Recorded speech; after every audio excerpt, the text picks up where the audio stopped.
Shoop, shoop, shoop, dee-lang, shoop, shoop, shoop, dee-lang, shoop, shoop, shoop, dee-lang. Suite au succès de notre vidéo sur Boracay avec au moins 100 vues, je me lance à mon tour dans l'exercice. Nous sommes maintenant à Cebu City, la deuxième plus grosse ville du pays. Cebu a un très fort passé derrière elle, puisque l'explorateur Magellan posa le pied-à-terre aux Philippines dans cette ville en 1521, où il érigea la croix de Magellan, qui lança le début de la colonisation des Philippines. Il est d'ailleurs mort ici, et la légende dit que c'est le chef indigène Lapu-Lapu qui le tua de ses propres mains. Bref, Cebu est une ville tentaculaire, mais une ville avec de très beaux bâtiments, de vieilles cathédrales, plus ou moins bien conservées. Mais avant que nous-mêmes nous posions le pied-à-terre dans cette ville pour quelques jours, nous sommes passés par le petit village d'Alongitsan et son initiative d'écotourisme communautaire sur la rivière de Boro. Un petit rappel sur les définitions d'écotourisme et de tourisme communautaire. Pour faire simple, l'écotourisme correspond à un tourisme en milieu naturel, où les acteurs locaux mettent en place des mesures de conservation du milieu, généralement des aires protégées où certaines pratiques sont bannies. Les habitants sont formés et les touristes ont droit à un speech sur la faune et la flore et l'importance de la protection de l'écosystème local.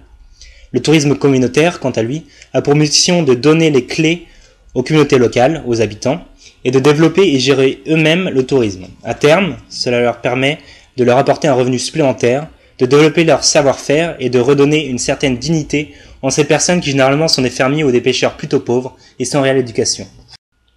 Donc dans cette municipalité, la maire de l'époque, Cynthia Moreno, avait senti le potentiel de la rivière et ses mangroves comme principale attraction touristique.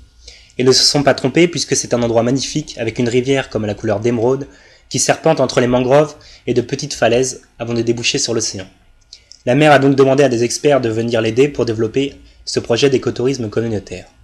Un produit touristique a été conçu, comprenant une visite en pirogue à Bélancier, la fameuse banca, guidée par les pêcheurs locaux. Ce circuit comprend également une danse locale de bienvenue, des chants, une explication de l'histoire de l'endroit ainsi que de la faune et de la flore locale, avec l'importance de l'écosystème des mangroves.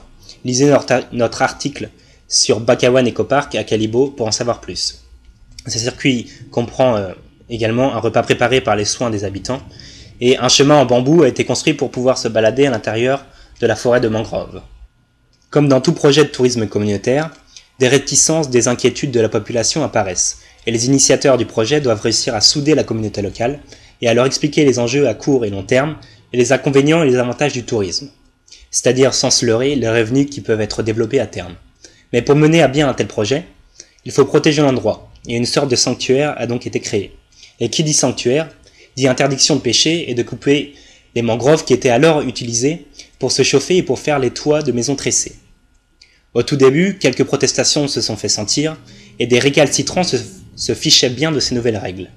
Mais quand les rangers de la rivière les prenaient la main dans le sac, ils les faisaient faire convoquer par la municipalité, qui leur expliquait bien une nouvelle fois les enjeux de ce projet, et de cette aire protégée et que c'était dans leur bien de respecter ces règles. Et donc pour finir, la communauté de ce village peut être bien fière de leur initiative autour de cette rivière, puisque c'est un succès majeur en termes de tourisme communautaire qui est donné en exemple dans d'autres municipalités.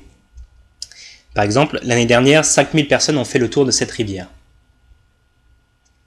Donc voilà, cette vidéo est terminée. N'hésitez pas à la commenter ou à commenter nos autres articles et vidéos. Et n'hésitez pas à visiter notre page Facebook. Donc merci beaucoup à vous tous de votre soutien et à très bientôt.